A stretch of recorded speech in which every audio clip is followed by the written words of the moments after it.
Olá, bem-vindo ao meu canal. Meu desejo é que através das mensagens e todo o conteúdo que é oferecido aqui, você seja ricamente abençoado.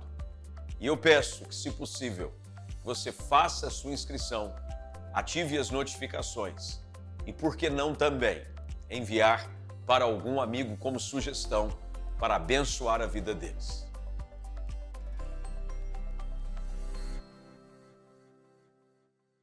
Vamos ao Evangelho de João, capítulo 1, diz assim o texto: no princípio, aquele que é a palavra já existia. A palavra estava com Deus e a palavra era Deus. Ele existia no princípio com Deus. Por meio dele, Deus criou todas as coisas e sem ele nada foi criado. Aquele que é a palavra possuía a vida e a sua vida trouxe luz a todos. A luz brilha na escuridão e a escuridão nunca conseguiu apagá-la. Deus enviou um homem chamado João para falar a respeito da luz, a fim de que por meio do seu testemunho todos crescem. Ele não era luz, mas veio para falar da luz. Aquele que é a verdadeira luz, que ilumina todos, estava chegando ao mundo. Veio ao mundo que ele criou, mas o mundo não o reconheceu. Veio a seu próprio povo, e eles o rejeitaram. Mas a todos que creram nele e o aceitaram, ele deu o direito de se tornarem filhos de Deus. Estes não nasceram segundo a ordem natural, nem como resultado da paixão ou da vontade humana, mas nasceram de Deus. Assim, a palavra se tornou ser humano, carne e osso, e habitou entre nós. Ele era cheio de graça e verdade, e vimos sua glória, a glória do Filho único do Pai.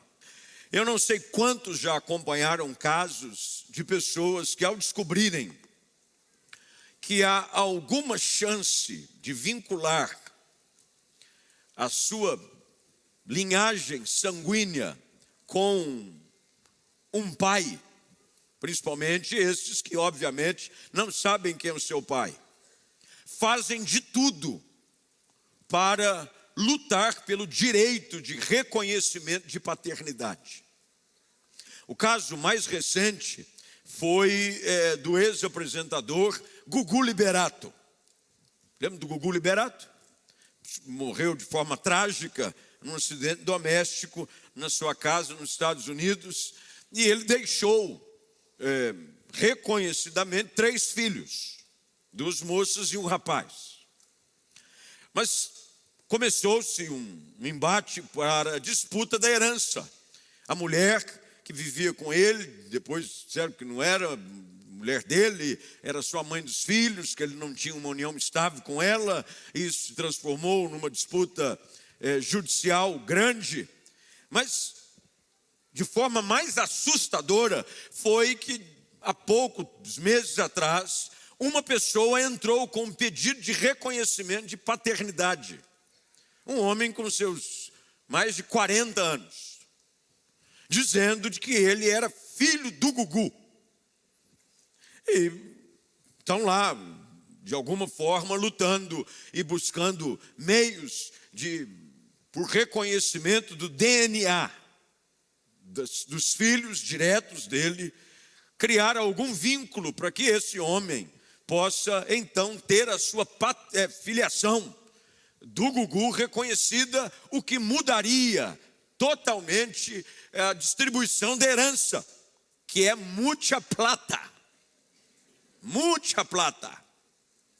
Bem, se eu pudesse dizer a você como se tornar o filho de um milionário e descobrir que você tem direito a uma herança, pode ter certeza que eu conseguiria a sua atenção.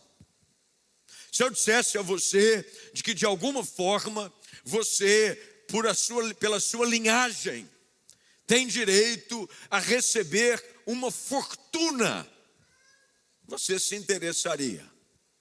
Bem, ser filho de Deus envolve um direito e um poder muito maior. Ser filho de Deus envolve mais do que a herança do Gugu, ou de qualquer outro milionário que tenha deixado uma fortuna incalculável em qualquer lugar. Mas ao contrário do que você já deve ter visto em alguns adesivos de carro por aí que diz: não sou dono do mundo, mas sou filho do dono. Já viu um adesivo desse por aí ou não? Não sou dono do mundo, mas sou filho do dono. Bem, ao contrário do que esse adesivo queira convencer o dono do carro, da moto, ou quer que seja o veículo, ou qualquer outro lugar que você põe o adesivo, você pode dizer onde você quiser. Não é bem assim. Porque filiação em Deus é uma coisa muito mais séria e muito mais profunda do que simplesmente nascer. Há uma dúvida, talvez pela nossa formação religiosa brasileira, de achar de que todo mundo é filho de Deus. Você já deve ter usado uma expressão quando vai se favorecer de algum privilégio em que outros já haviam favorecido, e você vai dizer assim: quer o quê? Eu também sou filho de Deus? Será? Será que realmente todos são filhos de Deus? Qual a diferença entre ser criação de Deus e ser filho de Deus? Bem, eu não quero frustrar a sua autoimagem, mas eu preciso afirmar, baseado naquilo que as Escrituras Sagradas afirmam, de que nem todos são filhos de Deus. Nem todo mundo que nasceu é filho de Deus. Todos são criação de Deus, mas nem todos são filhos de Deus. Bem, se nem todo mundo é filho, quem é filho? Como é que eu consigo esse registro de paternidade? Como é que eu vou garantir o meu direito de filiação?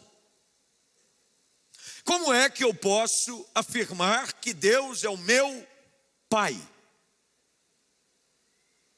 Ora-se em nome de um Pai celestial, mas será que realmente Ele é teu Pai? Ou será que a relação e o vínculo que existe com Ele é apenas de um Deus criador? Bem, João, o evangelista, ele, ao escrever esse evangelho, ele busca, de uma forma bem direta, primeiro dizer qual é a ligação que existe de Jesus com o Pai. Ao contrário dos outros evangelistas que abordam a genealogia de Jesus, uns vindo de Abraão, outros vindo de Davi, João vai de uma forma ainda mais profunda. João liga a genealogia de Jesus à origem de todas as coisas, da essência de quem Ele é, para que nós possamos então compreender como se dá o vínculo de paternidade com Deus. Quando ele fala sobre a origem do Senhor Jesus, o verbo, numa forma mais coloquial das passagens que talvez você esteja acostumada na versão, o verbo se fez carne e habitou entre nós, e o verbo é palavra, por isso que na nova versão transformadora está já traduzido como palavra. A palavra estava com Deus, e a palavra era Deus. Ele está falando de Jesus. Jesus, a palavra, o verbo, se fez carne. Ele está falando da encarnação do Filho de Deus. Não é que Jesus nasceu e foi gerado, criado no nascimento virginal. Não. Aprenda isso. Jesus estava desde o princípio. Tudo que foi feito por intermédio dele. A criação foi feita por Jesus. O homem foi criado pela ação direta de Jesus, o Pai, o Filho e o Espírito Santo, um Deus trino. Mas agora, no nascimento virginal, nós conseguimos de uma forma palpável, quando ele nasce, ter uma revelação do Filho encarnado. É sobre isso que João está falando. E ele diz que esse Filho veio para o seu povo. A promessa do Messias era para o povo de Israel. Mas o mundo não o reconhece como tal, como ainda não o reconhece. Para os judeus, Jesus não é o Messias. Eu vejo muita gente numa guerra como essa, que se desenvolve em Israel, entre Israel e o Hamas, e quase que por uma influência judaizante da igreja atual, levanta-se uma bandeira defendendo Israel como Estado. Bem, nós não temos nada a ver com Israel como Estado. Nada. Nós respeitamos a nação de Israel. Eu já estive em Israel mais de quase uma dúzia de vezes. Nós sabemos que lá é a terra por onde o Senhor Jesus caminhou, mas numa guerra como essa, nós não levantamos bandeiras de Estado, nós levantamos a bandeira da justiça. E nós sabemos que houve uma guerra, mas que tem gente sofrendo dos dois lados, tanto entre os israelenses quanto entre os palestinos. Ontem me cortou o coração ao ver que foi tirado de uma forma urgente 32 crianças que foram nascidas prematuramente do hospital na faixa de Gaza. 32 crianças em incubadoras, sendo levadas com urgência para o Egito para que houvesse alguma chance de vida. E se você disser de que esse é o Deus a que você serve, não é o meu, que mata criança de um lado e preserva-as do outro. Isso é o Deus do Velho Testamento, não é o nosso Deus. O nosso Deus é um Deus de graça, de amor, que estende a mão de misericórdia sobre o miserável, sobre o pobre e o pecador, o qual inclui você e eu. Porque se fosse tratar do jeito que Deus tratava no Antigo Testamento, o Brasil estava fora. Porque a nação escolhida por Deus, qual é? Israel. Tudo que não era Israel é filisteu. Fogo em nós. Então você precisa aprender um pouquinho a ler e não se deixar levar por influência judaizante. O que Deus tem para tratar com Israel, Deus vai tratar com Israel. Nós não temos que puxar bandeira. Nós sabemos que qualquer tipo de ação terrorista, ela precisa ser condenada, precisa ser tratada. Mas nós não podemos levantar uma bandeira. Isso aqui é fora da mensagem, viu? É só para você aprender um pouquinho de que se a gente for tratar no crivo do Antigo Testamento, nós estamos tudo fora. Nós hoje somos a Israel de Deus, a igreja. O compromisso que Jesus tem agora é com o seu povo, e é sobre isso que eu quero falar. Quando o povo o rejeita, abre-se agora uma janela de oportunidade. A Bíblia diz, e o verso de número 10, e eu preciso que você acompanhe com os olhares bem atentos ao texto, diz: ele veio ao mundo que ele criou, mas o mundo não o reconheceu. Verso 11, veio ao seu próprio povo. Que povo? Israel. E eles o rejeitaram. Mas a todos que creram nele, creram em quem? Jesus. E o aceitaram. Ele deu o direito de serem ou se tornarem filhos de Deus. Como então eu me torno filho de Deus e como eu sou excluído da lista dos filhos de Deus? Bem, o texto em si, ele é muito fácil de se compreender, principalmente nessa versão que estamos diante dela nessa noite. Primeiro que qualquer rejeição à pessoa de Jesus Cristo como Salvador te coloca fora da filiação. Se você não reconhece Jesus como seu único e suficiente Salvador, você não é filho de Deus. A única forma de você ser considerado filho de Deus é quando você vem e o recebe como ele se apresenta. O que é e o que está envolvido em ser filho de Deus? Bem, quando falamos sobre filiação em Deus, há uma série de benefícios. Você agora tem direito à herança. Oh, que coisa boa! Eu fico imaginando esse pessoal que faz testes de DNA para descobrir se é filho ou não de um grande bilionário. Ele fica torcendo para dar positivo. Porque quando sai o resultado, ele se torna herdeiro com os outros. É por isso que a Bíblia diz que nós somos co-herdeiros em Jesus. Quando você se torna filho de Deus, quando você o reconhece, Jesus Cristo, como seu único e suficiente Salvador, você agora está na lista dos herdeiros de Deus. Puxa vida! Quem é que não quer estar na lista dos herdeiros de Deus? O que é que nós herdamos? Primeiro, nós herdamos ampla suficiência e provisão para a nossa vida, porque um pai amoroso não deixa nada faltar para os seus filhos. Se eu sou filho de Deus, ele agora me reconhece como responsabilidade para que ele proveja as minhas necessidades. Na casa do pai, o filho não passa necessidade. Quando você se torna filho de Deus em Jesus, você agora está debaixo da provisão do Deus Pai, que é amplo e generoso em suprir as suas necessidades.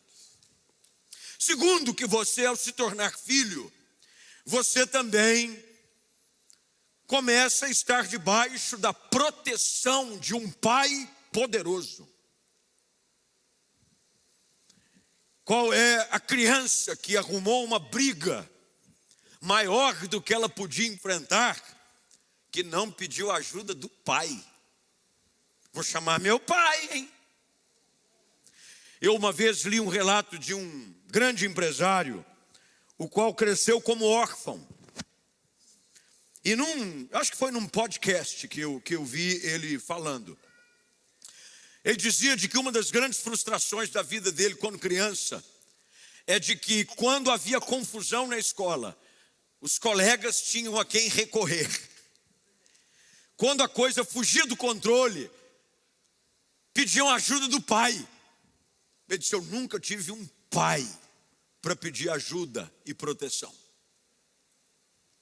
O fato é de que todos nós, sem Jesus, somos órfãos de pai. Nós não temos a quem pedir socorro. É por isso que o salmista, no Salmo de número 121, ele diz: elevo os meus olhos para os montes. De onde virá o socorro?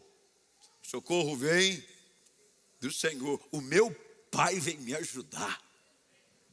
Como é bom quando um filho aflito pede ajuda do pai e sabe que o pai, quando chega, o filho até cresce. Vou chamar meu pai, hein? Você sabe de quem eu sou filho? Você sabe quem é o meu pai? Quando você reconhece Jesus como Salvador, você se coloca agora debaixo da proteção do Pai Celestial, o qual tem miríades de anjos à sua disposição. Você é filho, e em filho meu ninguém toca, diz o Senhor. É por isso que o maligno não lhe toca, porque aquele que é nascido de Deus o guarda. Você está debaixo das asas, da sombra do onipotente, do seu Pai, porque um pai amoroso protege os seus filhos. Outro benefício de você ser filho de Deus é que você encontra perdão para os seus pecados. Não há nenhuma outra forma de você se tornar alguém com uma filiação garantida sem receber o perdão dos seus pecados. Quando nós recebemos Jesus como nosso único e suficiente Salvador, e hoje de manhã eu citei o texto do Salmo de número 103, sobre aquilo que Deus tem o poder de fazer na nossa vida através da obra redentora de Jesus. Nós, como filhos de Deus, nós precisamos receber como Jesus se apresenta. Então você pergunta, pastor, para eu ser filho de Deus, o que é preciso fazer? Bem, primeiro, recebê-lo como ele se apresentou. Veja o que o texto diz: veio ao mundo e o mundo não o reconheceu. Reconhecer Jesus é recebê-lo como aquilo que ele se oferece. Por exemplo, eu vi aqui durante o culto, alguém deve ter tido um mal súbito, passou mal, mal-estar, alguma coisa assim, e chegou na tela aqui, médico na recepção. Alguém notou ou não? Enquanto louvor, não sei se você estava numa adoração profunda, o ruim é se o médico estava na adoração profunda. Aí não viu nada. Médico não pode adorar de olho fechado. Médico tem que adorar de olho na tela, porque às vezes nós precisamos de ajuda, porque alguém tem uma quedinha de pressão, alguma coisa assim. Bem, o médico, alguém vai e se apresenta, ele não está de jaleco branco, ele não está de estetoscópio, ele não está com a maletinha. Eu estou aqui desenhando o estereótipo de um médico, maletinha na mão, lembra? Estetoscópio, avental branco, né? E o nome dele aqui, doutor. Bem, alguém vai lá fora na recepção e diz assim: eu ouvi dizer que estão precisando de um médico. Eu sou médico. Bem, para você receber a ajuda do médico, você tem que reconhecê-lo como médico. Já aconteceu em voos, em que pessoas durante um voo, altitude de cruzeiro, alguém passa mal. E às vezes o pessoal da tripulação diz: estamos precisando, não dá para entender quase nada. Só por revelação, precisando do médico. Se houver algum médico entre os passageiros, por favor, se apresentar a um dos comissários. Aí, se tiver um médico presente, o que ele vai fazer? Pois não, eu sou médico.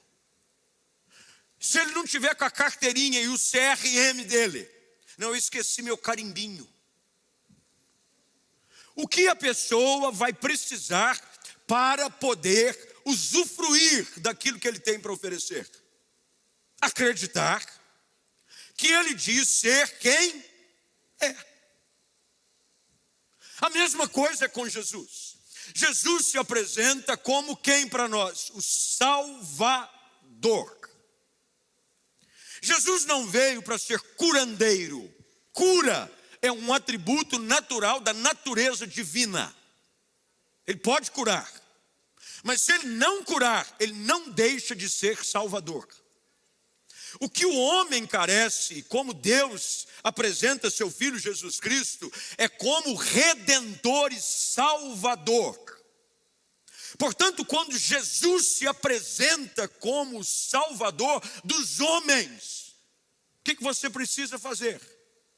Recebê-lo como ele se apresenta.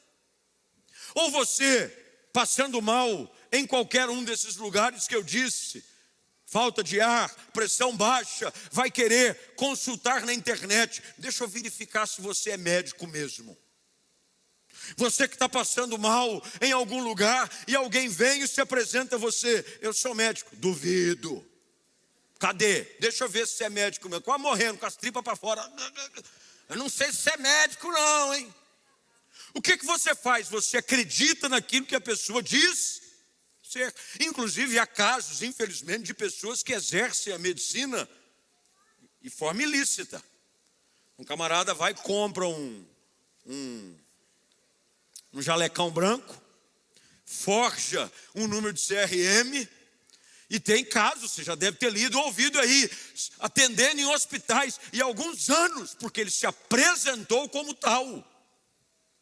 Meus irmãos, quando Jesus se apresenta como seu único e suficiente Salvador, a única forma que você tem de se tornar filho é quando você o recebe como ele se apresenta. Pastores fazem casamento. Normal também. Hoje de manhã eu falei sobre pastores fazerem sepultamento. À noite melhorou, casamento. De manhã eu falei sobre sepultamento. Quem veio à noite melhorou, casamento. Quando o pastor faz um casamento, ele recebe um casal, um homem e uma mulher, macho e fêmea. É isso que Deus abençoa, o resto é confusão. Recebe um homem e uma mulher. Como o pastor, dentro da liturgia clássica, porque hoje em dia tem gente fazendo casamento, a pessoa vem, lê os próprios votos, fala umas coisas nada a ver. Escreve, chora, vira piada, bem. Mas a liturgia clássica, aquela que os pastores da moda antiga fazem, que quando recebem o homem e uma mulher no altar, faz toda aquela liturgia, né, com oratório, dizendo alegria nessa noite, receber aqui na presença de Deus e dos homens, os convidados, familiares, todos esses padrinhos, esse homem, para receber fulano de tal, para receber essa mulher como sua. E ela está aqui para receber como seu. Quando você pergunta para ela, fulano de tal, é a primeira pergunta. É teu desejo receber fulano de tal como seu legítimo? Bem, ela tem que recebê-lo como ele se apresenta.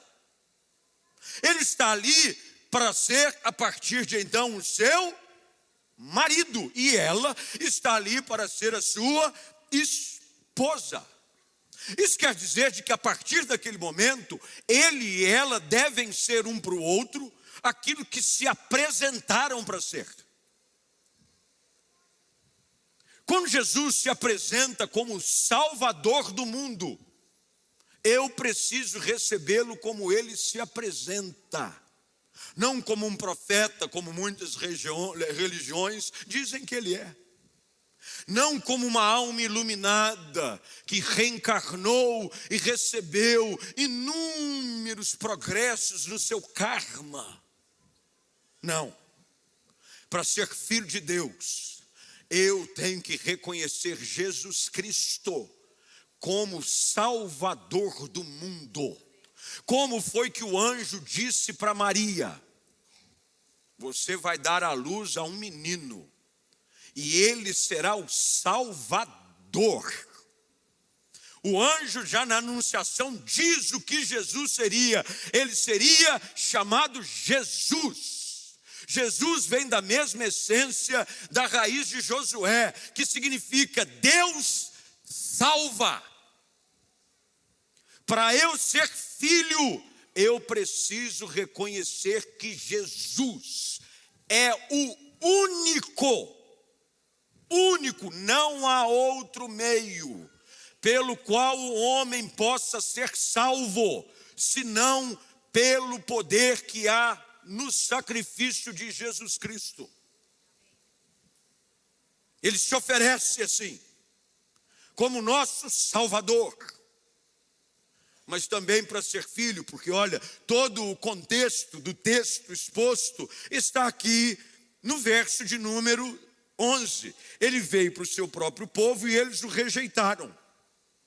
O rejeitaram como Messias, como Salvador, mas também o rejeitaram como seu rei. Jesus não é só o Salvador dos homens, ele também se apresenta como Rei dos Reis. Isso quer dizer que eu tenho que reconhecer de que o governo está sobre os seus ombros. Ele é que agora governa a minha vida. Para ser filho, eu preciso entrar no reino de Deus através de um relacionamento com Jesus. Muitas pessoas dizem serem filhos, mas não tem passaporte. Uma das coisas que a gente sempre luta, e nós estamos num esforço, com a ajuda de muitas pessoas, atrás da cidadania nossa italiana. Já pelo lado da minha esposa, já achou-se o fio da meada. No lado do meu pai, só tem o fio, só falta a meada. E nós estamos atrás. Mas uma das coisas, porque a pessoa pode dizer, eu sou descendente de italiano. Bem, você pode achar que é, e pode até ser. Mas você não é cidadão italiano. Para você ser cidadão italiano, existe algo que dentro da lei da cidadania se chama juris sanguis, da cidadania italiana. É pelo sangue, é uma linhagem, você comprova, e uma vez comprovado de que há uma ligação de sangue, você vai até um lugar chamado comune, aí vai lá, registra, vai, tem todo o processo, e aí uma vez você reconhecido, você recebe a sua identidade de cidadão italiano, que te dá o direito a tirar um passaporto italiano. Mas se você pega o passaporte italiano, isso quer dizer que você agora está sujeito às leis da Itália. Porque tem gente que acha que é só festa. Se é cidadão agora, ninguém me segura. Fica andando. Apronta na Itália para você ver. Você será julgado segundo as leis porque você agora é cidadão. Tem gente que é filho de Deus e acha que não tem compromisso com o reino de Deus. Eu sou filho de Deus, mas não tenho nada a ver com o reino de Deus, hein, gente? Vamos junto, é nós, partiu a eternidade. Mas enquanto isso, é ou não é? Enquanto isso, nós estamos aqui, não temos nada a ver com esse negócio de reino de Deus. É errado. Reconhecer Jesus para se tornar filho é participar da autoridade do governo do seu reino. Ele é rei e eu preciso reconhecê-lo como rei. Não só como Salvador, mas como Senhor. O governo de Jesus agora é quem controla a minha vida. É por isso que eu disse no início de que não há mais barreiras de etnia, porque em Jesus não há grego, não há bárbaro, não há cítaro, não há nada disso. Todos somos um em Jesus, um só reino. No reino de Deus não há barreiras geográficas. Não, ele é reino de Deus, mas de etnia brasilianes. Não, ele é reino de Deus, mas ele é de uma etnia europeias. Não, você é reino de Deus e acabou. Todos filhos ligados pelo mesmo sangue. Quando eu falava da cidadania italiana, não importa se eu nasci aqui. Uma vez reconhecido como cidadão italiano, você pode ter nascido na casa do chapéu. Porque se você agora foi reconhecido como um cidadão do país chamado Itália, você está sujeito às regras daquele país. Nós precisamos entender de que filiação em Jesus envolve sujeitar-se ao seu governo. Bem, pastor, diante de tudo isso exposto, quem pode se tornar filho de Deus? É qualquer um. Por exemplo, gostei, quero ser filho de Deus. Quero encontrar perdão para os meus pecados. Eu quero ser cordeiro em Cristo Jesus, da herança celestial. Eu quero. Bem, olha o que o texto diz, verso de número 12. E eu quero expô-lo nos minutos que temos.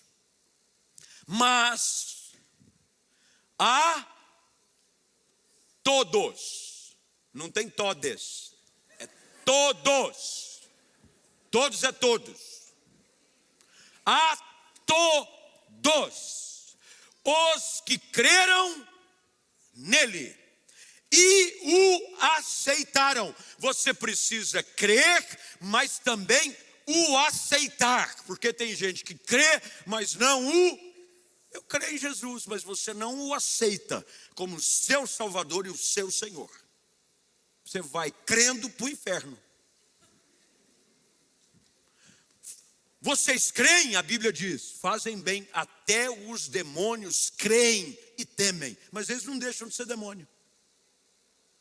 O fato de você acreditar que Jesus é o Filho de Deus, não te leva para o céu, não perdoa os teus pecados e não muda a sua história. O que faz ser você filho de Deus é crer e o aceitar. Eu abro meu coração e recebo Jesus Cristo como meu Senhor e Salvador. O texto diz, se você, todos, olha como é abrangente, é todos, não deixa ninguém de fora, só quem quiser ficar de fora. Deus amou o mundo de tal maneira. Portanto, a filiação de Deus é para todo aquele que nele crê. Todos. Não tem diferença entre ninguém aqui. Não tem ninguém que tem mais chance. Não tem ninguém pela linhagem, porque veja só, não é, como o texto diz, de descendência natural. Ah, eu sou filho de crente. Muito bem, nada a ver. Ah, mas meu pai era um homem usado por Deus. Glória a Deus pela vida dele. Mas enquanto você não tiver um encontro com Jesus, você não tem teu nome na árvore genealógica de Deus. Me lembro quando eu estudava no Colégio Batista, saudoso Colégio Batista, aqui na Lusitana com... Ali é o que é?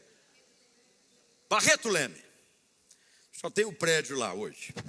Eu nem sei o que é aquilo, sabe? Alguém sabe o que virou aquilo? De vez em quando eu passo lá, está fechado, e algumas memórias me vêm à cabeça, umas boas, outras nem tanto, a maioria nem tanto boas.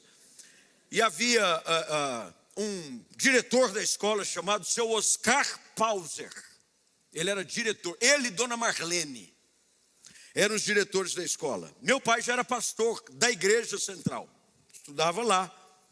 E, por uma maneira gentil, os filhos de pastor, como também a prática nossa na escola Jaime Kratos, filhos de pastor têm um desconto, porque é uma escola confessional, uma escola cuja mantenedora é a igreja, e a gente dá um desconto para o filho de pastor, uma forma de reconhecer o seu ministério, chamado, a gente dá desconto. Bem, e nós recebíamos, às vezes eu via meu pai, ia lá, pagava com... Lembra daquelas máquinas que você pagava e você apertava os números assim e colocava o carnê e dava aquela apertada e marcava aqui. Às vezes eu ia, tinha o pessoal da diretoria e não sei porquê, eu acho que era perseguição desde aquela época. Volta e meia me chamavam na diretoria. Tinham lá, eu acho que eles gostavam muito de mim e queriam a minha presença de uma forma mais intensa na diretoria. Bem, nunca vou me esquecer de uma ocasião em que eu tinha aprontado uma das minhas na escola e o seu Oscar e Dona Marlene estavam lá. Me lembro bem da imagem dele, está vívida aqui na minha memória. Ela tinha um cabelão armado, assim, uma loira, com um cabelão cheio de laque. Armava. Lembra aquela época, eu estou falando da década de 80. Lembra que botava o laquezão assim, o cabelo ficava desse tamanho. É ou não é? Não molhava nem com oração forte. Nada, molhava. E ele assim, um senhor alto, né? Pelo menos minha perspectiva de menino, o seu Oscar Pauser, bem clarão, brancão. Ele dizia assim para mim: olha, Flávio, o seu pai é uma bênção, mas você... Eu dizia, irmão, ele é mesmo, eu tô tentando. Mas eu nunca me esqueci, o seu pai é uma bênção, mas você, Flávio... Falei, oh, Jesus, tem misericórdia. Mas o fato é esse, não importa se você é filho de crente, não importa se você é neto de crente, você precisa ser filho de Deus. E para ser filho de Deus, você precisa nascer de novo. E o nascimento em Deus, veja como o verso 13 diz, e eu estou terminando. Estes não nasceram segundo a ordem natural. O que é a ordem natural? Do ventre da sua mãe. Foi por isso que na conversa de Jesus com Nicodemos, 3 capítulos para frente, 1, 2, 3, Jesus fala sobre a necessidade de nascer de novo. E Nicodemos não entende. Ele diz, como assim um homem já adulto voltaria para o ventre da sua mãe para nascer de novo? Que conversa mais doida é essa? Ele diz, não é a ordem natural. Não é nascer segundo ou como resultado da paixão ou da vontade humana, mas é nascer de Deus. Você precisa ser gerado de novo em Deus. Você pode ser um estudante, um estudioso, maduro, profundo, mas isso não te dá direito de requerer a sua filiação. Não, mas eu sou um conhecedor profundo das Escrituras. Parabéns. O diabo sabe a Bíblia de cor e salteado. Você precisa nascer de novo. Nascer na família de Deus. Como eu comecei citando um hino, eu termino citando outro hino. Porque, como disse, a minha formação teológica, bíblica e doutrinária, quase que de uma forma inconsciente, e é por isso que você precisa trazer os seus filhos para a igreja, porque mesmo que você ache que não, o Espírito Santo está falando ao coração deles, porque eu vinha para a igreja querendo ou não, vai para a igreja, ou vai ou morre, glória a Deus, aleluia, amém, vamos. Como eu preferia a vida, vinha. Não tinha pergunta. Aliás, não perguntava. Hoje o pai pergunta assim, e aí filho, você vai querer ir para o culto? Está aqui o meu amado pai. Ele nunca me fez essa pergunta. Ai de mim, se não estivesse pronto para ir à igreja. E eu fui criado no ambiente da igreja. E o ambiente da igreja abençoou a minha vida, mesmo quando eu, às vezes, aprontava. E muito, hein? Não foi brincadeira.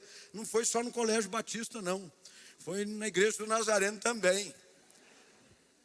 Mas o ambiente da igreja, os cultos, a música, as amizades, a influência dos homens e mulheres, os referenciais que eu tinha de homens de Deus na igreja. Eu vejo aqui o pastor André e de vez em quando me sinto tão amado e lisonjeado quando a sua irmã Raquel às vezes manda uma fotinho no WhatsApp que o seu papai, irmão Ribeiro, que durante cerca de 40 anos foi tesoureiro aqui da igreja, e eu dei trabalho para o seu Ribeiro, tadinho do seu Ribeiro. De vez em quando o seu Ribeiro chegava para o meu pai e dizia assim, ô pastor Guiar, tem que dar um jeito no Flávio. E eu vejo às vezes a Raquel, que hoje é secretária da nossa junta, diretoria da igreja, manda uma fotinho dele assistindo o culto. Um beijo para o senhor, seu Ribeiro. Mas não é o fato de eu ser filho de quem eu era. Eu precisei nascer de novo. Eu precisei reconhecer Jesus como meu único e suficiente Salvador. E o aceitar assim, como aquele que é rei sobre a minha vida. E graças a Deus que desde esse dia eu me tornei filho de Deus. E aí é que eu me lembro do hino que dizia, glória a Deus, sou membro da família de Deus, santificado pelo dom lá do céu, herdeiros com Cristo no seu reino de luz, pois sou uma parte da família de Deus. Que bom é não só lembrar do hino, mas que bom é poder cantá-lo com convicção na minha alma, de que eu sou filho de Deus, porque Jesus é meu único e suficiente Salvador. Eu o reconheço assim, e que bom é que eu poderei reconhecê-lo quando ele voltar para buscar a sua igreja. Ele voltará para buscar o seu povo, e quem não tiver o seu nome na lista da família de Deus, ficará de fora. Você é filho ou é bastardo? Você é filho ou você ainda não tem certeza se tem um Pai Celestial? Nessa noite, Jesus quer te salvar. Jesus quer se apresentar a você como se apresentou 2000 anos atrás, como Cordeiro de Deus, que tira o pecado do mundo e que pode te salvar e que pode te colocar como herdeiro do Senhor, para gozar da provisão, da segurança e da proteção que há na eternidade.